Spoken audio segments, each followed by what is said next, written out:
¿Qué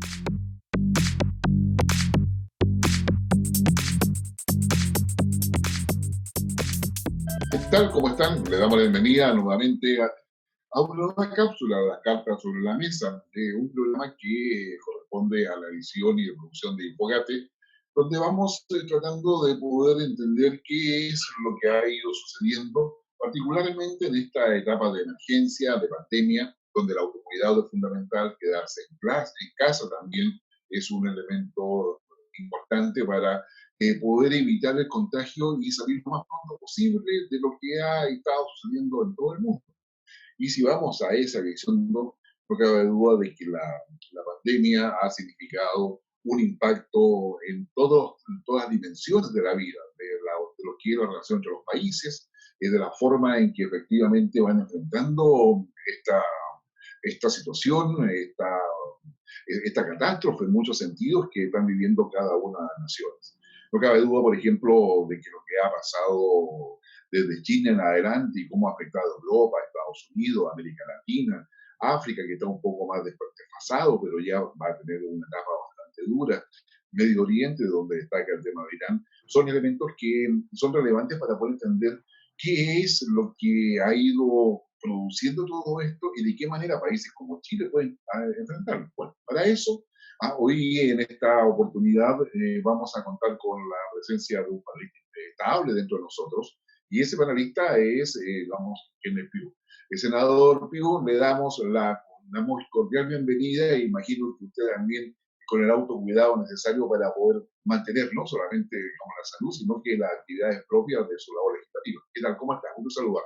Muy bien, Guillermo, un gusto de saludarlos a todos. Esta es la forma correcta, tenemos que usar las tecnologías, en este caso, esta tecnología de poder vernos, pero no tocarnos. No podemos estar en un estudio porque tenemos que ser capaces de mantener este aislamiento social, que es fundamental, invitarlos a todos los que se puedan, de forma voluntaria, a quedarse en casa. Los que están con cuarentena obligatoria, a cumplirlo. Y eso es bien importante para que ahora todos estemos conscientes de lo que nos ocurre. Así es, y efectivamente uno de los temas que más empieza a ser parte del mundo más informado y de aquellos que toman decisiones particularmente tiene que ver con la manera en que los países tienen que entender todo esto. Es cierto, acá en Chile hay un gobierno que ha ido tomando y a todas luces cada vez es más evidente decisiones que han sido adecuadas y han evitado que la curva se haya mostrado tal cual se lo ha hecho en otros países. Pero eso no evita que el contagio no siga avanzando. Hoy día el problema es la incertidumbre futura, cómo lo vamos a enfrentar. De la perspectiva y con la experiencia que tú como senador tienes, ¿cómo ves el comportamiento de las potencias, los principales ejes en los cuales se está moviendo, yo diría, la gestión de esta suerte de crisis, de esta pandemia? Bueno, primero entender que si bien esto parte en China y China ya logró controlar, al menos eso es lo que el gobierno chino nos trata de hacer entender, este fenómeno se ha expandido de la misma forma. En la práctica, los países han visto que cada 3 días se duplica la cantidad de contagiados. Y esta es la primera experiencia concreta, real. Este es un virus que se propaga, se contagia rápidamente. Y esto significa que las medidas que tienen que adoptar los países tienen que partir primero de las personas. La política pública, si bien puede dar lineamientos generales, requiere de una cultura. Yo que quiero destacar a países como Japón, una cultura que ellos han estado acostumbrados a respetar a la autoridad, a cumplir las instrucciones, incluso usar mascarilla, incluso cuando ni siquiera tienen pandemia, por el solo hecho de protegerse, bueno, Japón tiene controlado. Singapur también ha usado tecnología, ha sido capaz de poder controlar a las personas y ha logrado no solo aplanar la curva, sino que definitivamente contener y quizás darnos un ejemplo. Nosotros estamos varias semanas desfasados y esta es la oportunidad que tenemos para entender qué es lo que nos está ocurriendo. Si bien los cálculos iniciales eran bastante pesimistas, yo creo que la gestión que se ha hecho ha sido adecuada en base a la experiencia que se ha visto en otros lugares. Por un lado está el evitar el contagio que se produce de forma comunitaria. Ya cuando se está en fase 4, es muy difícil saber quién era el portador. En la práctica, las personas se empiezan a contagiar unos a otros. Y por eso, aplicar medidas localizadas, focalizadas en ciertas comunas, porque no puede parar todo el país completo. Chile, de hecho, su geografía tiene barreras naturales que impiden que se propague tan fácilmente. Esas barreras naturales son las que hay que emplear para seguir produciendo. Por ejemplo, la gran minería, la dependencia que tiene el país, a pesar de que el cobre tenga un valor bajo en este minuto, hace imperioso mantener la capacidad operativa. Hay otros servicios que también no pueden parar, que tienen que seguir funcionando. Dependemos de la electricidad, dependemos del agua, dependemos del gas y también de los sistemas de transporte. Esos sistemas que se denominan infraestructura crítica y que los vimos atacados antes por personas, hoy también pueden ser afectados por la pandemia. Entonces, el éxito de los países es enfrentar en forma bidimensional, en la dimensión sanitaria y también en la dimensión económica. China Sí, ya está en condición de entregar no solo experiencia, ha puesto incluso a disposición equipamiento porque ya puede liberar algo que le puede ayudar a otros países. exactamente. Yo creo que China, bueno, hay una discusión acá más bien geoestratégica respecto a quién asume las responsabilidades. Hasta el día de hoy, y después quiero que abordemos ese punto, el G20 aún no logra llegar a un acuerdo respecto a qué cosa va a hacer respecto a esta crisis económica que afecta directamente a la globalización. Pero efectivamente, países como China han logrado, en cierta forma, no solamente controlar, sino que evitar el contagio al resto del país. Solamente se ha dedicado a ciertas zonas geográficas dentro de China. Y de ahí en adelante estamos viendo que los resultados, China ya controlado, es el ejemplo a seguir en la práctica de que eso sí se puede hacer, pero sin embargo todavía en el desfase que tiene Chile, estamos viendo que la situación de Europa, con la cantidad de muertos en España, en Francia, Italia, y lo propio en Estados Unidos pasa a ser realmente complejo. ¿Eso de qué manera ves tú que nos afecta a nosotros? Porque finalmente Chile es un país altamente dependiente, donde al no haber actividad económica en los demás países y todos aportamos en la práctica de que China recupere su productividad poco a poco, de tal forma de poder volver nosotros a producir siempre y cuando podamos exportar y tengamos la gente para poder hacerlo. ¿Cómo ves tú ese panorama? Bueno, ese panorama se está complicando semana a semana. De hecho, ya están los anuncios de grandes empresas automotrices, Subaru es lo último que ha anunciado, que han decidido suspender la producción. ¿Qué pasa cuando se suspende la producción? El flujo de materias primas que, en la cual nosotros participamos, también se empieza a suspender. Se empiezan a sobreestoquearse, los precios obviamente bajan y nos impactan. ¿Qué es lo que estamos presenciando? Es una suerte de pausa estratégica mundial. El mundo completo está entrando en un estado de invernación, pero ahí viene la primera diferencia con América del Sur y en general con el hemisferio sur. El hemisferio norte, China, Estados Unidos y Europa, cada vez la temperatura va a ir subiendo y van a pasar al verano. Por lo tanto, para ellos probablemente sea más fácil despegarse de esta pandemia. En el caso del hemisferio sur, Australia, Nueva Zelanda, Chile, Argentina, Sudáfrica, vamos a seguir en un invierno que es el que genera una condición que es un poco más buena, si uno lo quiere decir así, para que se propague el virus. Es decir, la peor condición que se nos puede presentar. Por lo tanto, las cifras, si bien nos permiten saber qué es lo que podríamos esperar, lo que no sabemos es cuánto tiempo va a durar. ¿Por qué? Porque hasta el momento se presume, y esa es la medición, que este brote epidemiológico va a llegar a su pic en las primeras semanas de mayo, es lo que se estima. Y después debiera empezar a disminuir. La pregunta que nos tenemos que hacer es qué pasa si eso efectivamente no se cumple y tenemos que prolongar. ¿Está preparado Chile para poder seguir por varios meses en esta condición en donde sus mercados se empiezan a complicar, donde internamente no hay demanda doméstica, donde las personas no van a poder salir a trabajar?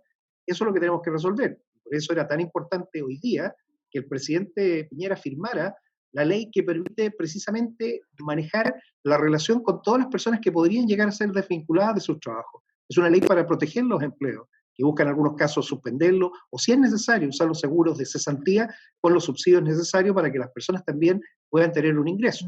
No cubre a toda la cantidad de trabajadores que existe en Chile, porque sabemos que hay entre un 20 y un 23% que son independientes, que no tienen contrato de trabajo y que van a tener que depender de sus ahorros o de lo que los bancos les puedan prestar o cualquier entidad, incluso el Estado, que podría generar créditos blandos para ellos. Esto la verdad que nos coloca en una situación que, como tú bien dices, no solamente afecta a Chile. Ahí pareciera ser fundamental ver con qué apoyo el sistema internacional va a ir en soporte de los países. Yo recuerdo, que sé yo, tanto en la subprime en su minuto, como en otras crisis anteriores, los G8 primero, los G20 posteriormente, se ponían de acuerdo para poder ver qué impacto o qué significaba en el concepto del modelo macroeconómico mundial, y que de qué manera se iba a redefinir todo eso. Todo parece indicar que no solamente va a haber redefiniciones en el comportamiento personal, en términos del día a día, sino que particularmente en un rediseño de la globalización como la conocemos hoy día, donde la relación entre Estados, Estado y sociedad, Estado y mercado, se va a ir modificando, pero en lo inmediato va a significar que los países G20 digan cuántos recursos están dispuestos a colocar en la mesa para prestarle dinero o facilitarle acceso al crédito o a capital a aquellos países que tengan una hoja de ruta lo suficientemente sólida que les permita mostrar el camino a otros países. Y yo tiendo a pensar, y no sé si estás de acuerdo tú, que Chile en ese sentido es un poco referente y va a importar mucho, diría, que nosotros tengamos una hoja de ruta como para poder salir de esta crisis. Y ahí tenemos que buscar aliados, supongo, no sé cómo lo ves. Bueno, la única manera de salir de esto es con los aliados tradicionales, pero yo no descartaría también un nuevo reordenamiento de fuerza. Esta competencia que tenemos en estos momentos en tres grandes áreas, el Asia por un lado, Norteamérica y Europa, entran en conflicto.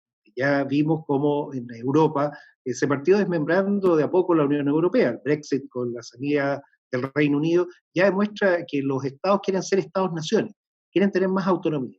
Las confianzas fueron puestas a prueba. ¿Y por qué? Porque elementos sensibles, países decidieron no exportarlos. Por ejemplo, los sistemas de ventilación mecánica, los respiradores. ¿Y esto qué hace? Que obviamente los países digan, bueno, yo quiero tener cierta autonomía, cierto autarquismo. Y eso lo vamos a empezar a ver. Va a haber bastante más desconfianza, pero basado en una capacidad tecnológica. La oportunidad es la tecnología. Cómo somos capaces de generar en base a tecnología ciertos requerimientos que los podemos proveer si las industrias son flexibles. La industria polifuncional probablemente también va a ser bastante importante. Son capaces de producir un cierto producto, pero la misma línea de producción se puede convertir a otro. Es lo que le están pidiendo a la industria automotriz en este momento. En vez de fabricar los vehículos, están fabricando respiradores para ir en apoyo caso esto se complique más. Para Chile, entonces, el desafío está en la correcta lectura. ¿Qué es lo primero que tienen que hacer los países que dependen de créditos extranjeros? Es buscar una fórmula para negociar los pagos de los intereses de la deuda externa. Y es donde las conversaciones con el FMI tienen que ser las más importantes, porque efectivamente el pago de intereses solamente puede complicar las cajas fiscales que van a estar muy demandadas. Y esto no es que sea un perdonazo, pero sí es correcto, tal como se está pidiendo a los bancos, los que tienen crédito, crédito hipotecario, crédito automotrices, oiga, postégueme algunas cuotas, o corramos para adelante, o modifiquemos la tasa, eso mismo van a tener que pedir los países, porque si no, no se va a poder hacer frente a las demandas que van a ser cada vez más crecientes, más aún en incertidumbre. ¿Cuánto va a costar esto? ¿Cuánto va a durar? ¿Qué va a ser necesario después para reemprender? Reemprender, acordémonos el término que se ocupa cuando alguien ha quebrado y tiene que partir de nuevo. Por lo tanto, vamos a presenciar quiebras, vamos a presenciar fusiones, vamos a presenciar también toma de activos. Los más grandes que tengan liquidez van a comprar a precios muy baratos ciertas empresas o ciertas participaciones que van a ser atractivas, y eso va a también cambiar. Sabemos que los gobiernos, algunos de ellos que van a decidir invertir en su industria, van a pedir a cambio acciones, van a convertirse en accionistas. Entonces el mismo rol del Estado queda también de alguna manera bajo observación. Si el Estado va a facilitar dinero, ¿en qué condición lo va a hacer? Lo va a hacer como parte, como sentándose en el directorio o buscando quizá una salida que sea más ventajosa. Los que tienen liquidez son los que van a tener la capacidad para poder ir diciendo qué es lo que tiene que ocurrir. Chile entonces tiene que tener claro que la forma en que se generen estas alianzas, tanto para seguir entregando las materias primas y así mantener nuestra cadena de producción, pero lo segundo es a quién es al que le voy a deber, dónde voy a tener que poner los recursos y básicamente con quién voy a tener que tener más confianza porque ha demostrado en las situaciones complejas que están disponibles para apoyar. No solo le pasa a Chile, le pasa a todos los países, más aún en grupos en donde existen sus tratados, sus acuerdos complementarios para tratar de trabajar en uno, donde hoy vemos que las fronteras se han cerrado, los países volvieron a la época mucho antes de todos estos acuerdos globalizadores y están prácticamente todos como islas tratando de salir adelante solos. Entonces es un fenómeno interesantísimo que nos hace reflexionar cómo debe ser este nuevo modelo, bajo qué fundamentos, cuáles tienen que ser las normas, y si en la eventualidad que se llegara a producir algo igual, ¿cómo lo vamos a enfrentar? De tal manera de que no nos pille como nos ha pillado ahora, que estamos en una situación bastante intermedia. No entendemos bien la forma de poder enfrentarlo colectivamente y tampoco no estamos preparados para poder hacerlo frente de forma aislada cada país solo. Eso significaría que digamos, en lo que uno logra visualizar es que hasta ahora Chile está trabajando y avanzando en el paquete de medidas para poder gestionar toda esta crisis, no sabiendo cuándo va a terminar, pero que tiene claramente un impacto sanitario, acceso a insumos, acceso a la atención médica oportuna, acceso a los recursos económicos, financieros, tributarios, incluso que facilite el pasar toda esta mala curva, si se quiere, pero también habría que estar pensando desde ya, y esto, digamos, es en el paquete de medidas de relanzamiento, porque de lo contrario vamos a estar siempre reaccionando una vez que termine la pandemia, ya supongamos que termina primero en China, ahí China empieza a producir y por lo tanto a requerir insumos, pero si acá en China no tenemos la fuerza laboral adecuada y en condiciones de poder producir los insumos que China necesita, claramente nos vamos a ir quedando desfasados. Y lo propio va a pasar también, como bien decía, con Europa o Estados Unidos, con el hemisferio norte, donde también van a pasar la curva y nosotros vamos a llegar al final. Entonces, todo parece indicar de que es necesario ir pensando en el paquete de medidas post. ¿Qué cosas es lo que vamos a hacer una vez que la pandemia ya baje? ¿Ah? ¿Y de qué manera nos vamos a reinventar realmente? Porque eso significa una hoja de ruta y un proyecto que va a tener que ser mucho más potente y tratar de salir un poco de todo lo que ha sido nuestra plataforma exportadora de por muchos años y ver cómo se agrega valor ahí. Y es ahí donde yo diría que, por ejemplo, está el tema del hidrógeno, que lo podemos sumar el tema del litio, está el tema de la expansión de la agroindustria, por ejemplo, en varias otras cosas más. Hay disposición, por ejemplo, en el Senado o a nivel político donde tú estás, de poder ver, empezar a mirar ya ese paquete de medidas a futuro que al menos genere una mejor luz al final del túnel.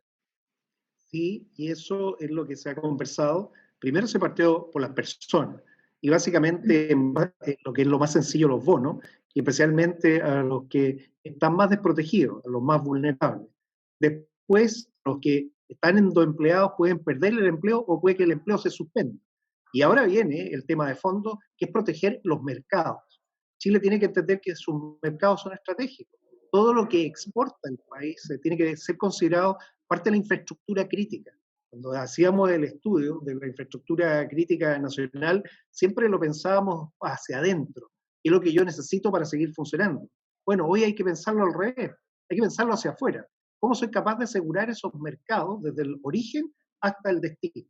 Es fácil para los minerales metálicos y no metálicos entenderlo de esa manera, pero nuevamente eso genera una dependencia tremenda porque no hemos logrado agregar el valor. Y el valor está dado por el conocimiento. Es por eso que quizás el ministerio que más debiera estar invirtiendo en estos momentos es el nuevo ministerio, el que partió este año, el Ministerio de Ciencia, Tecnología, Conocimiento e Innovación. Tenemos un proyecto que es bastante ambicioso para el norte, en Antofagasta, el Instituto de Energías Limpias, usando los mismos recursos del royalty del litio, van a disponer de 280 millones de dólares en 10 años para que este instituto, basado en Antofagasta, pueda integrar el conocimiento de la energía solar, del litio y del cobre para, por ejemplo, electromovilidad. La electromovilidad va a ser, es ya, de hecho, el futuro. Tú has agregado el hidrógeno. El hidrógeno, efectivamente, es la otra fuente de energía que es la más fácil, podríamos decir, con la capacidad energética que tenemos en el norte. Nosotros tenemos, tal como Arabia Saudita tiene los pozos de petróleo, nosotros somos la Arabia Saudita de la energía solar. Y eso es lo que tenemos que ver, cómo lograr capitalizar las riquezas naturales que tiene el país, tanto las minerales como las riquezas medioambientales, el sol, el agua, todo lo que se dispone para poder convertir. Si somos capaces entonces de convertirnos en un ejemplo de conversión de matriz eléctrica, en donde hemos sido capaces, y ya lo hemos logrado, estamos superando el 25% de la generación con energías renovables no convencionales, seguir subiendo y poder incorporar hidrógeno, obviamente vamos a ser un país atractivo para invertir. Porque eso es lo segundo que uno debe cuidar. Primero, ser capaz de exportar, pero segundo, atraer la inversión necesaria para que pueda llegar al país. Y estos inversionistas tenemos que ser, si realmente creemos en el libre mercado, en los mercados abiertos, cualquiera. Y cuando digo cualquiera, no debemos ni siquiera dejar afuera a China, pese a que probablemente Estados Unidos quiera poner algunas barreras, especialmente cuando se desarrollan tecnologías. Pero hoy el mundo es un mundo globalizado, dependemos unos de otros, y no podemos hacerlo solos. Tenemos que usar nuestros laboratorios naturales y ahí es donde tenemos que poner recursos. Primero, entonces, las personas más vulnerables, que ya se está viendo la forma de poder llegar al bolsillo directo de ellos. Segundo, los trabajadores que pueden perder su empleo. Y lo tercero, las empresas. Y en las empresas priorizar aquellas que son realmente estratégicas, que son parte de la infraestructura crítica nacional y que lo más importante, que puedan ser capaces de cuidar sus mercados. El mercado que más nos va a tomar tiempo recuperar es el mercado del turismo, que es una de las empresas más democráticas que tiene una infinidad de personas. ¿Por qué? Porque obviamente las líneas aéreas han sido afectadas. Los países verán si van a invertir los estados en esas líneas aéreas o no, o si van a quebrar. Pero sin líneas aéreas no tenemos capacidad para mover los millones de pasajeros, que son los que ocupan los hoteles, los restaurantes, los servicios turísticos. Y eso es lo que se tiene que ir recuperando a poco. Por lo tanto, hay industrias que se van a demorar mucho más en recuperarse que otras, porque el proceso, la cadena mundial de generación de esta industria es la que está afectada. No es que aquí no seamos capaces de hacerlo, es que aunque queramos, no nos van a llegar los turistas que uno desearía y nos va a costar bastante llegar a los niveles que ya estábamos recibiendo. La misma industria de crucero que quedó seriamente afectada. Creo que a las personas, especialmente los adultos mayores, que son los que toman estos cruceros, se van a tomar mucho tiempo antes de volver a tener la confianza de embarcarse en un barco en que saben que un virus puede producirle un gran efecto. Ese temor natural es el que va a hacer que los países tengan que primero mirarse a sí mismos, ser un poco autárquicos, y quizá con el consumo doméstico bien estimulado, recuperar de a poco la industria local hasta que seamos nuevamente capaces de internacionalizarlo y empezar a recibir. Esa puede ser una forma concreta de salir adelante, pero priorizar. No podemos poner todos los recursos en todas las cosas. Hay ciertas industrias que van a tener por los mercados en los que se trabajan más importancia y otras que van a tener que esperar un poco más. No, eso sin lugar a dudas, y que sea, va a ser un tema que se va a tratar finalmente en las grandes reuniones de las potencias en los distintos organismos internacionales, para poder ver cómo se le inyecta no solamente recursos, sino cómo se abren más espacios de oportunidades en una asociatividad entre el Estado y los privados, a la idea de que cada Estado va a tener que tomar un rol mucho más protagónico del que tenía, pero en la idea de orientar y canalizar justamente las capacidades y los recursos que cada país tiene. Pero yo creo que eso es muy relevante. Ahora quisiera llevarte un poco a lo que está pasando acá en Chile. ¿Ya? El gobierno ha tomado una serie de medidas, ¿ya? Que yo insisto, cada vez que uno ve las estadísticas, aquí han sido eficientes en términos de países a otros países. Sigue obviamente la tendencia, pero que es diferente. Sin embargo, el pic se va a producir en las próximas 4 o 6 semanas. Y en ese sentido, el Estado hoy día tiene que dar una imagen y una capacidad de cohesión que pareciera estar quebrada un poco entre lo que es el gobierno central y los alcaldes, a la mayor autonomía que asumen muchos municipios, la preocupación y el pánico de la gente por lo que significa no poder tener acceso, las fake news que nos estamos bombardeando permanentemente sobre cosas que no siempre son ciertas, aunque normalmente la realidad sí no son ciertas, ¿verdad? Y que hacen que haya inquietud en la población, es decir, se puede creer en lo que el Estado está haciendo. Hay crítica al propio Congreso, no estás ahí. Es posible que neutralizar un poco eso y convencer a las personas de que sí, es necesario confiar en quienes hoy día están en el poder. Lo primero, y ese es el ejemplo mundial, los países que han salido bien han sido porque han tenido confianza en sus autoridades. Cuando esa confianza se pierde, la gente parte improvisando y la improvisación trae fracaso. Los alcaldes no han logrado entender que estamos en un estado de excepción constitucional y por lo tanto la autoridad incluso la ejerce un militar. Parece medio raro decirlo, pero el jefe de la defensa es el que tiene a cargo todo el orden público, puede incluso requisar si es necesario algunos elementos, puede suspender ciertas actividades. Sin ir más lejos, el toque queda es uno de los ejemplos. Y esa subordinación natural que tiene que existir ni siquiera se respeta en los lugares donde están los jefes de la defensa. Si subimos un poco más arriba, vemos los alcaldes de igual a igual con el presidente de la República, siendo que un alcalde no tiene ninguna facultad o competencia. Tiene que hacer una buena administración de sus recursos en su comuna, tiene que mantener a esa comuna su relación con los vecinos como corresponde.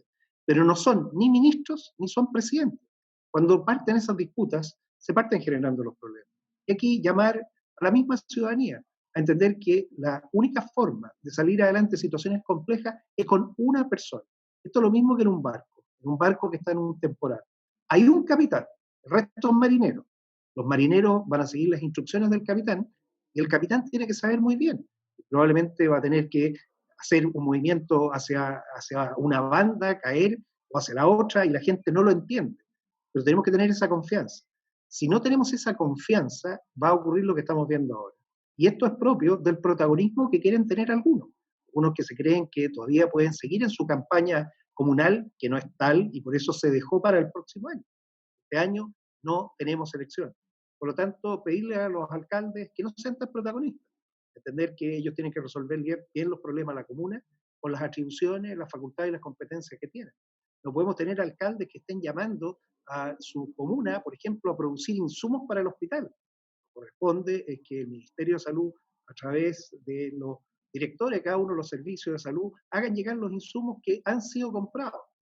Todas esas desconexiones, que pueden ser comunicacionales, pueden ser logísticas o pueden ser administrativas, son las que hay que corregir. Que si no nos vamos a ver enfrentados a no solamente a este gran enemigo invisible, esta pandemia, que es el coronavirus, la enfermedad del coronavirus, el COVID-19, sino que vamos a estar enfrentados unos a otros, tratando de buscar protagonismo o tratando de buscar soluciones. Confianza en las autoridades, lo primero, y entender que son los únicos que pueden sacarnos adelante. En ese sentido, el gobierno ha mantenido una buena comunicación con el exterior para traer la información. Ya tenemos incluso una mesa social formada con actores de diferentes niveles para producir esta integración. Eso tenemos que respetarlo y eso es lo que tenemos que mantener, y ojalá que a medida que vayamos entrando en el temporal que se está cada vez colocando más complicado, sean capaces de entender que es mejor obedecer oportunamente las órdenes que se les estén dando para que así todos juntos salgamos bien. Y digo, en los labores del Congreso, ¿cuál es el ambiente que tú percibes ahí dentro de senadores donde tú estás, pero donde el Congreso aparece muchas veces complicado con respecto a las decisiones que se van a tomar? Bueno, en la práctica también vimos un proyecto de ley bastante mal materializado, que fue el que permitía extender y básicamente prorrogar los permisos de circulación. ¿Por qué? Porque los parlamentarios no pueden hacer proyectos de ley donde estén involucrados los tributos, los impuestos del país. Ellos, entendiendo eso, igual lo ingresaron, pese que podría haber sido inadmisible. Eso no se entiende. No se entiende que se quiera tratar de sacar una ley que es incompleta, sabiendo que no tienen ni la facultad y que no va a generar todos los efectos que se requieren. Lo que sí tiene que estar el Parlamento en estos momentos disponible, sesionar las veces que lo requiera el Ejecutivo, que es el que tiene la oportunidad de cambiar tributos, asignar recursos, de cambiar orgánicas. Y eso es lo que yo espero de los parlamentarios, que seamos capaces con la altura de mira que corresponde, mirar la situación y comprometernos, porque son decisiones de Estado las que tenemos que tomar, no son decisiones del gobierno de turno. Esta pandemia no estaba en el plan de gobierno ni en el programa de gobierno del presidente Piñera. Ningún gobierno de ningún sentido, color político, lo tiene en sus programas de gobierno. Por lo tanto, tenemos que enfrentarlo como Estado, con los recursos del Estado, con los conocimientos del Estado. Y ahí es donde el Senado ha tratado de dar esa vista, esa capacidad para poder salir de la contingencia y buscar. Igual se producen problemas, hay personas que les cuesta entenderlo, que buscan el dividendo mezquino político de figurar, de aparecer con algo, pero en la práctica, hoy todos estamos expuestos a lo mismo, la única manera de salir es todos juntos, y para eso el Ejecutivo con el Legislativo tienen que trabajar de la mano, y hoy hemos sido capaces de hacerlo. Hoy se firmó una ley que tuvo una tramitación relativamente rápida por la urgencia, y así podemos sacar las leyes que se requieran para facultar al presidente a ejecutar las acciones que son las más adecuadas, a comprometer los recursos que el país dispone y, si es necesario, a seguir endeudándonos para que todos puedan salir adelante, se custodie, se resguarde la salud de las personas y además el país no caiga en el precipicio de la crisis financiera. No estamos en crisis financiera. El país tiene espaldas anchas, es capaz de enfrentar. La crisis financiera es quizás lo peor que le puede pasar. Pueden venir problemas económicos, hay empresas que van a tener que, algunas de ellas cerrar, otras probablemente van a quebrar. Pero no podemos caer como país en una crisis financiera donde finalmente salgamos mucho más empobrecidos de como partimos. No, definitivamente Chile tiene espalda y tiene espacio todavía crediticio importante y con credibilidad dentro del sistema internacional. Lo que uno ve es que efectivamente Chile está siendo mirado incluso como ejemplo en el manejo de esta pandemia, para poder ver qué es lo que va a pasar posteriormente y de qué manera Chile puede tomar las medidas necesarias que vayan guiando a los demás países. Pero para que eso suceda, como tú bien has señalado, se requiere el apoyo de la comunidad y una comunidad que efectivamente le crea a las autoridades cumpla con la responsabilidad de autocuidarse adecuadamente e ir avanzando progresivamente en lo que es su incorporación o reincorporación al trabajo, la búsqueda de oportunidades y aprovechar la ayuda que el Estado tiene. Creo que ahí el Estado ha tenido que enfrentar un déficit importante que es el acceso en tiempo real a la información ante quiénes son los que están en el país, qué necesidades tienen para poder llegar a posible directo de ellos. Y probablemente eso va a ser un tema que nos va a ocupar la próxima semana. No sé cómo lo ves tú. Bueno, eso ya fue advertido. Yo en lo personal hablo de la estrategia de las 3T. La primera T, tracking. Se necesita usar la capacidad tecnológica para, a través de las posiciones de los celulares, eso es parte de los sistemas que se están ocupando en el mundo, se pueda saber dónde están las personas que están contagiadas, que están cumpliendo su cuarentena. Incluso se pueden revisar con instrumentos bastante especializados dónde estuvieron ellas antes y a quiénes podrían haber contagiado. Esas tecnologías ya están en el país, espero que pronto puedan ser usadas y van a ayudar a controlar básicamente el contagio. La segunda, testing, la segunda T, el testeo. Partimos con un solo laboratorio en Chile que era capaz de hacer la prueba PCR y ese laboratorio, obviamente, del Instituto de Salud Pública, fue sobredemandado y produjo atraso de días y de mucho tiempo que se perdió. Hoy ya tenemos 39 laboratorios funcionando. Muchos se pueden reconvertir, son kits que se compran en Suiza, que no son caros, y permite que todo el aparato sanitario pueda hacer este análisis. Y lo tercero, se están agregando todos los sistemas de análisis externos que tienen las universidades y también las empresas. Curiosamente, análisis PCR hace la industria de agroalimentos y también la industria de salmones. Ellos han puesto a disposición de las autoridades estos equipos. Necesitamos hacer más testing de verdad de PCR y también, si se puede, usar los test rápidos, si bien no tienen mucha certeza, sí permiten discriminar, y esto es lo más importante, poder categorizar a los pacientes, quienes efectivamente son portadores asintomáticos y mandarlos a su casa a cumplir una cuarentena obligatoria, porque es la única forma, y si son cada vez más críticos. Y la última T, porque ya hablé de tracking, testing, la tercera T es te quedas en casa. El te quedas en casa quizás es la más importante de todas porque el virus muere en uno. Y eso es lo que tenemos que entender, que si a uno, aunque llegara a ser contagiado, aunque uno no sepa que está contagiado, basta que el mismo sistema inmunológico de uno elimine el virus y el virus se acaba y se muere. Es decir, uno es también un eliminador de virus. Y esto es fundamental. Y por eso hay que asumir que todos estamos contagiados. Este es el criterio de Japón y por eso los japoneses, porque siempre se dice, mire, use mascarilla solo si usted podría contagiar a alguien. Bueno, los japoneses asumen que están todos contagiados y todos usan mascarilla, y con eso, obviamente, si es que alguien es un portador asintomático, no va a contagiar a nadie o va a disminuir la probabilidad de contagio.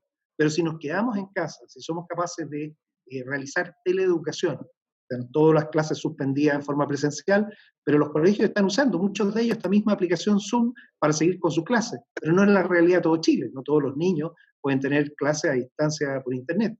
Por eso está la necesidad de la televisión pública, la televisión abierta, televisión nacional, que ojalá aumente las horas que se están dedicando. Desde el lunes 23 partió Televisión Nacional ya dando programas para los niños. Ojalá usemos todos los canales. Yo he invitado a los operadores de cable, a las redes de cable, a GTV, a que también se incorporen y sean parte de la oferta educacional. Lo segundo, el teletrabajo. Quienes tienen la capacidad de trabajar, porque las empresas así lo han permitido, incluso la semana pasada sacamos la ley de teletrabajo, que tiene dos cosas bien importantes. La primera, garantizar que la persona se le va a seguir pagando igual, le van a proveer los equipos y la comunicación con la seguridad, y que después, si quiere volver a su trabajo, no lo va a poder, no lo va a perder físicamente, puede volver. Y la segunda es el derecho digital de la desconexión. 12 horas. 12 horas que el empleador no lo puede molestar ni por mail, ni por WhatsApp, ni por nada. ¿Para qué? Para que la persona no sea un esclavo en el fondo que esté 24/7 trabajando. Por lo tanto, el teletrabajo quedó regulado y ya es parte de los contratos. Eso es fundamental. ¿Qué falta? La ciberseguridad. Porque estamos haciendo Sí, uso de todo lo que es las redes de datos, pero también, como los ladrones no pueden robar ni en las plazas ni en las calles, se han metido en el ciberespacio, a robar las credenciales, a bloquear computadores, a encriptarlos, a pedir dinero, secuestrando digitalmente la información. Igual que en la salud pública, que hay virus, en la ciberseguridad también hay virus. En la salud pública hay higiene, la higiene de lavarse las manos, el agua con jabón que mata. Bueno, la higiene digital también existe en el cibermundo. Y las personas, tal como en el mundo normal, evitan los virus porque tienen el conocimiento y saben cuidarse, en el mundo digital tienen que ser capaces de hacer lo mismo. Entonces, todo este paralelo entre la pandemia y la ciberseguridad están totalmente juntos. Creo que nuestra sociedad va a salir bastante bien. ¿Cuál es el enemigo común de las dos? Lo que tú mencionaste antes, las noticias falsas, los fake news, la desinformación. La OMS, la Organización Mundial de Salud, incluso la ha considerado como una epidemia, la infodemia, la epidemia de la información. La información falsa lleva a que las personas incluso puedan producir algún daño en su organismo porque hacen algo que no es adecuado. Entonces, no creer a las cadenas de WhatsApp, no creer que ya hay una vacuna milagrosa, no creer todas estas conspiraciones que han armado detrás diciendo que todo esto está fabricado. Esas noticias falsas generan pánico y además generan presiones que son no aceptables en estos momentos cuando debemos estar tranquilos, debemos seguir la voz de la autoridad. Y ahí invitar a que ojalá sigan los sitios oficiales donde se publica la información completa del gobierno y también de los organismos externos, de la Organización Mundial de la Salud, de la Organización Panamericana de la Salud, del mismo colegio médico, que van a poder refrendar y poder certificar que lo que están diciendo es efectivamente lo correcto. No, totalmente de acuerdo, senador, con lo que tú has señalado. La verdad es que hoy día creo que hemos logrado en la práctica una adecuada avance y concretos avances en la coordinación entre el gobierno, los actores sociales, los actores empresariales, para poder ir haciendo ahí, afinando las orientaciones que la gente necesita. Y yo ahí me sumo completamente al llamado que hacemos a todos quienes nos siguen, a que se informen por los sitios oficiales, a que no hagan caso de toda la cantidad de cosas que se hace, que se propagan a través de las redes, porque es la única manera de poder saber cuándo actuar y hacerlo oportunamente y además eficientemente. Kenneth, te quiero agradecer muchísimo la oportunidad de poder hacer esta suerte de cápsula dentro de las cartas sobre la mesa, dentro de estas nuevas plataformas y cumpliendo lo que corresponde. Es la última T, te quedas en casa y hacerlo con el autocuidado correspondiente. Así que muchas gracias, Kenneth. Un gran abrazo para ti y para toda tu familia. Y bueno, y la mejor, el mejor ánimo y voluntad y energía para esta semana. Nos vamos a estar viendo igualmente pronto. Muchas gracias, Guillermo, y lo mismo a todos quienes nos ven por las diferentes plataformas. Tenemos una oportunidad histórica, pero aquí salimos todos juntos. Si somos capaces de entender que las normas básicas, no tomar contacto con personas, lavarse las manos, tener precaución, es lo esencial. Muchas gracias y será hasta el próximo capítulo. Ok, muchas gracias, Kenneth. Y gracias a ustedes por acompañarnos y espero que esto haya sido, digamos, de su interés y además para poder acompañarle en esta suerte de cuarentena que espero que sea voluntaria o si no solamente de autocuidado. Hasta otra oportunidad.